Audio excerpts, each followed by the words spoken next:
Promotional consideration provided by Save Your Fanny Pack. It's not a disaster pack, it's a survival pack.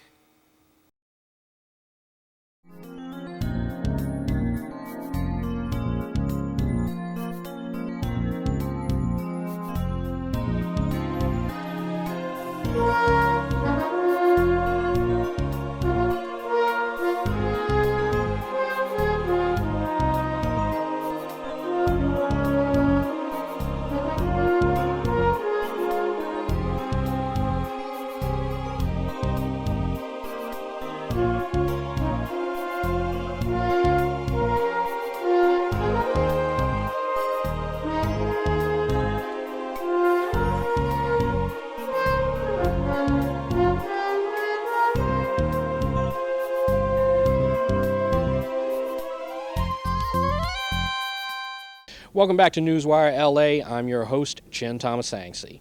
And I want to take a moment before I threw it back to Marina Del Rey, California, to let all of the viewers know, yes, that was me. I did appear in the last segment of From the Firehouse to Your House. In addition to directing this broadcast, I took on the role of Ron's staff aide.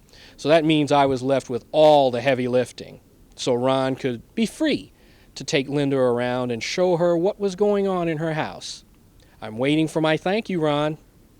Well, with that said, let's throw it back to Marina Del Rey, California, to Ron Haralson and Linda Blakely. I'll be here waiting. We'll see you back here shortly.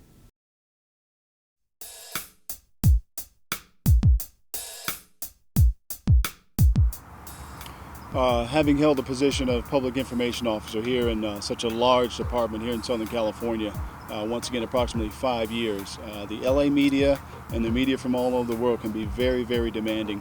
It really gets you the opportunity to see what people need as far as the general public, some of their interests, some of their needs, some of their wants. The information may be very basic, how long the incident is going to go on, where can they take their pets, large animals, small animals, evacuation routes, shelter, safety. So there's a lot going on, there's a lot involved, there's a lot that people need. And I really enjoyed that aspect of being the spokesperson, the public information officer for the entire department.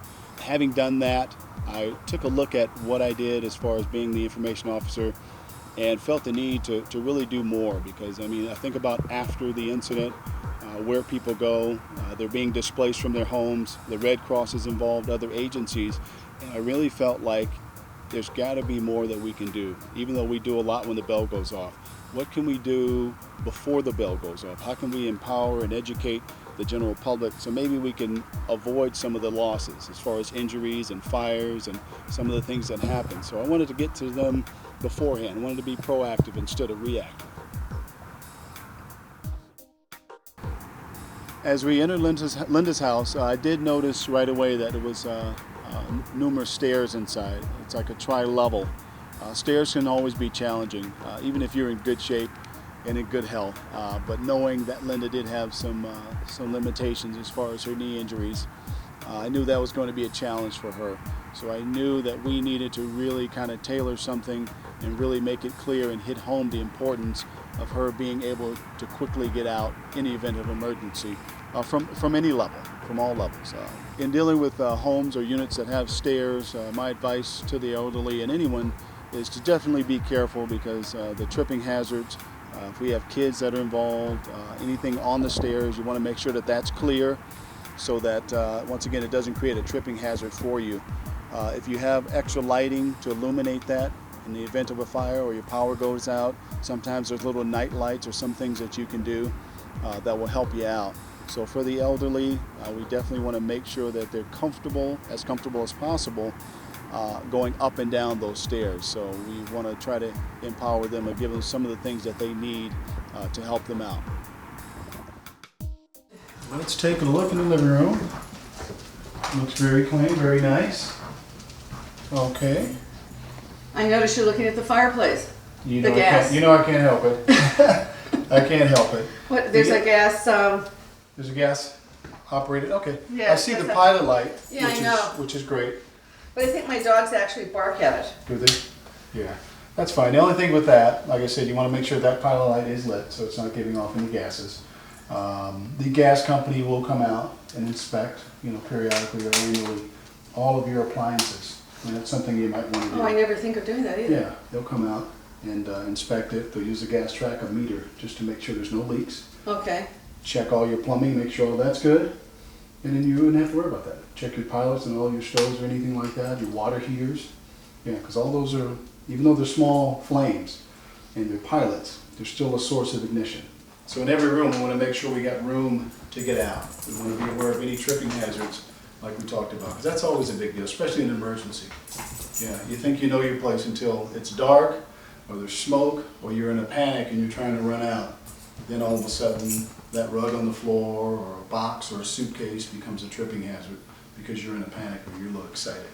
So let's imagine if, God forbid, there was a fire that started down below, then if I was upstairs, it could be a very difficult thing to get down here and get out this front door. Yes, could be, but we want to go over that. We want to have an escape plan or escape route for you. We want to talk about 2 exits out of every room, one of those being a window, of course, and then the main door. But if you get trapped inside, then we want to have an alternate route, so we'll talk about that too. Okay. But as far as the living room, everything looks pretty good. Everything looks very clean, very clear. No tripping hazards. I like that. Very good. Okay, so we'll make our way up, and then where are we headed to? We're going to go into the, it's now the dining family room, game room, whatever room I call it. Kind of an all-purpose, huh? Right. Whatever you feel. Yes. Well, that's one of the beauties of being here by yourself, huh? You and the dogs, you can just We can do sit it. wherever you want. And when I have company, it becomes everything. Exactly. Looks very clean, like I said, free of any tripping hazards. Everything's very neat and tidy, very good, well lit in here. I like that. Good, and that's why I don't have area rugs, because area rugs are just a tripping and a dirt source as well. Absolutely, absolutely. And they slip and they become tangled up in your feet. I like it. Okay, so now we're into Family room. The Family family room, room. my little office area, okay. and so forth and so on. All right. Well, I see you've got a computer set up. You got a couple of electronics plugged in, and the biggest Lots of deal with cords. that, is the extension cords or the plugs. So what we want to do, let me take a look here. I see you have a breaker bar. You do have a plug-in strip with the GFI, the ground fault interrupter, just in case it does trip. Yeah, absolutely. So that is exactly the way you want to go with that. Absolutely. We've got everything plugged in right. No extra extension cords. Because we just went on a fire the other day. Started small. We were in a mobile home park. And a young lady had an extension cord plugged into a wall. From the extension cord, she had maybe 3 or 4 different appliances plugged in. Overloaded that, burned it up, started smoking. So fortunately, it only was sustained or maintained right there at that. Didn't go any farther than that. The wall was fine. The socket itself was fine. No heat, no smoke. So very dangerous. You can overload that. And I was explaining to her she needed to have that strip. Okay. She needed to have that power strip or that cord where she can plug in multiple items safely. Yeah. So perfect. I like that. Now the only thing I don't see, and you probably know what it is, huh? Aha. What are we missing in here? We're missing a smoke detector. We're missing a smoke detector, and that's big. You're probably Yeah. gonna. I didn't even think of it because I have them upstairs, but you're right. And Yeah. it's important to have one down here. Yeah, we need to have them on every level and in every room. That's the safest bet. Because if you're in one of your rooms with the door closed Right. and a fire starts in there, you want to be able to hear it there versus waiting for it to detect in the hallway or in another room. So where would you put one here? Because sometimes people say if it's too close to the kitchen, then it goes off when you're cooking. And that's true. And that'll happen a lot, and people take the batteries out, which is a no-no. They'll take the battery out because the detector's annoying, it goes off when somebody's cooking, or they want to use that battery for something else. I've been to many homes, Oh, you're many kidding. rescues or fires, and I see the smoke detector, the door is open on it, and there's no battery in it. They took it out because it chirped, or there was a low battery warning, and they never replaced it. That's not too smart. That's not smart at all. That's not good. But we'll get you one in here, and that way this level will be taken care of. You won't have to worry about that. All right, Patricia's rolling, right? Yep. Okay. So all we're going to do is, if a fire happens or something emergency starts, we definitely want to make sure that they have smoke detectors in place and installed.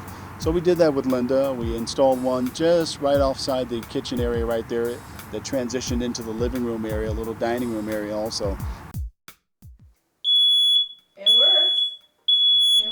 what a smoke detector sounds like. And it'll go That's off a here in good one. second. You Yeah. can't miss it.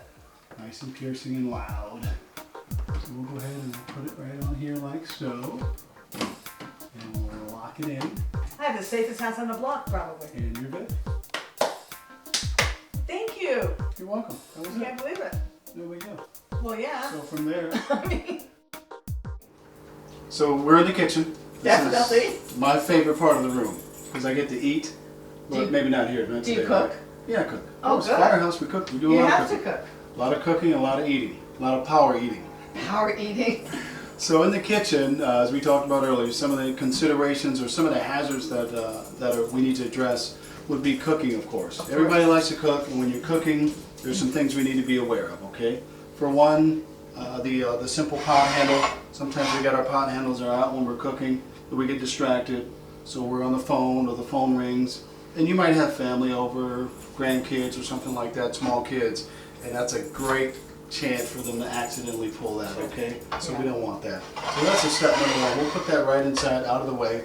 And then also when we're cooking, I'm looking at what you're wearing here, that could be trouble for us. If it's loose fitting and you're in around the stove or on the pot, or if you're reaching around. So we want to make sure that we have our sleeves up, nothing loose, nothing hanging that could catch fire, okay? And let me throw this at you. If you had a fire in here, you were cooking, and this pot had some oil or grease in it and caught on fire, what would you think to do? Throw salt on it. Why? It's already salty enough. You got pepper, paprika, and salt. Why would you put Well, a more lot salt? of salt. For flavor? No, to put it out. So put it out. You're not going to put it out with that, but I wouldn't want to take it to the sink because it could burn. Because it could burn. So I could put the top back on and maybe put it out. You could. What's the source right here? The fire, right? The flame? Right. So Well, you you can turn- reach in. If it's safe enough, let's turn it off. Well, that I would do particular eye. automatically, yeah. Absolutely. And then we can take our lid And put it back on. and put it out because we've done what to the fire? Taking out the oxygen. Bingo. We smothered it out. Yeah. Okay. And you made a great point. Don't try to grab this and run outside with it because you're going to trip and you've got oil. Now you're going to spread that fire from here all the way out to the house. And you're probably going to burn yourself. Well, I was thinking put it in the sink. Even in the sink. Even to go from here to here. Oh, yeah, it'd be too dangerous. And then you're going to introduce water into this hot grease and guess what it's going to do? Expand It's it. going to expand on it. So we don't want to throw flour, we don't want to throw grease or anything like that, okay? What else might we do if we get a fire in the kitchen? What would good to be have on hand? A fire extinguisher. Fire extinguishers are good. But guess Exactly. what? What? I have one. You have one. I couldn't tell. It wasn't out. I have one because I had a fire in the kitchen. You did? When? Well, about 6 years ago on Thanksgiving Day, I had a turkey in the oven and there was too much grease and it went up and it was too bad. I mean, it's a big fire. It wasn't this oven, it was an old oven. You burned the oven up. Yeah.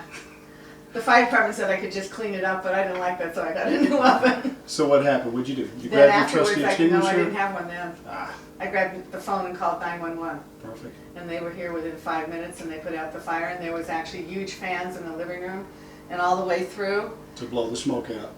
And since we now had no turkey for dinner, Oh. I went and I bought one very quickly and called everyone and said, I have no oven, you gotta bring everything warm. We had a good dinner anyway.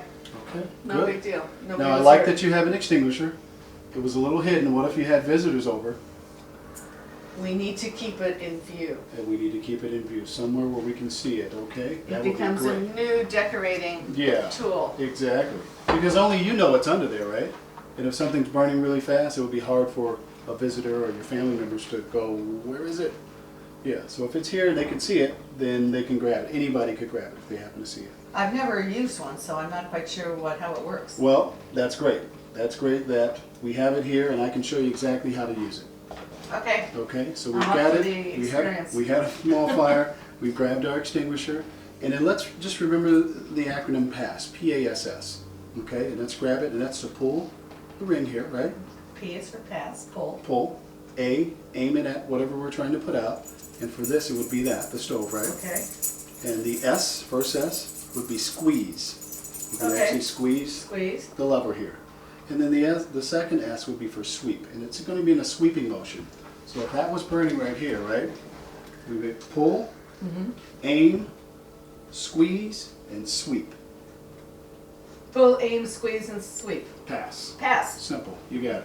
I got it. You got it. I hope I never have to use it again. Exactly. So we've got that, and that's just some of the just the general cooking issues that come up, some safety issues in and around the kitchen. You want to make sure that there's nothing hanging. Sometimes we have a habit of hanging like towels or something here or in and around that. You want to be careful with that. Anything that could catch fire, we want to make sure it's clear of. Everything else looks pretty clean. I see you've got the coffee makers plugged in. Are you plugged right into the wall, or are you plugged into an extension cord? Plugged into the wall. Right into the wall? Okay, perfect. Extension cords can be dangerous. We talked about that a little earlier, how they can be overloaded and spark. Yeah, so if you can plug directly into the wall, you want to do that. Or if you can use the plug-in bar that we talked about with the multiple ports and that GFI, that ground fault interrupter, you want to use that. Okay, but that's perfect. That's Well, good. I never leave them plugged in when they're not in use. I always Good. unplug them. That's a good thing to do. And speaking of never leaving, if we're cooking, good habit to not leave the room if we can. I know it's kind of hard, but sometimes the front door will ring, or the phone bell will ring, or the phone will ring, and you want to go answer that, so you're leaving whatever's on here, okay? And if a fire started in here, because we don't have a Smoke alarm. smoke detector, you're not even going to know. That's true. Yeah, so we'll fix that. Thank Yeah. you. I'm You so got it. glad you're here. That's a big major problem that I can avoid. Yeah, well, you called me out, and I said, hey, my friend Linda wants her house to be safe, we're going to come out, top to bottom. And I think that's it. Everything else looks pretty clean and orderly and neat. And right now, I feel very safe being in your kitchen. You're welcome, and you can come for dinner anytime. Perfect. Okay. As long as you do the cooking. Those I did the cooking, huh? Firehouse meal? What's Okay. that? What are firehouse meals? What do you guys cook? Just everything. Just a lot of it. Hot, brown, and plenty of it, as we say. Brown and plenty of it. A lot of food. We can go ahead and make our way up to the next level, and that's going to take us to The bedrooms. the bedrooms. Okay, we can talk about an escape routes, we can talk about safety plans for getting out of the bedroom, okay? Terrific. Perfect. That's the only thing that I'm worried about. Oh, I've got to tell you, I've had my share of Firehouse food over the years, and it is just as legendary as everyone has led you to believe. In the next segment, we continue our size-up of the interior of Linda's house by going to the upper levels. Stay tuned, and we'll see you back here shortly.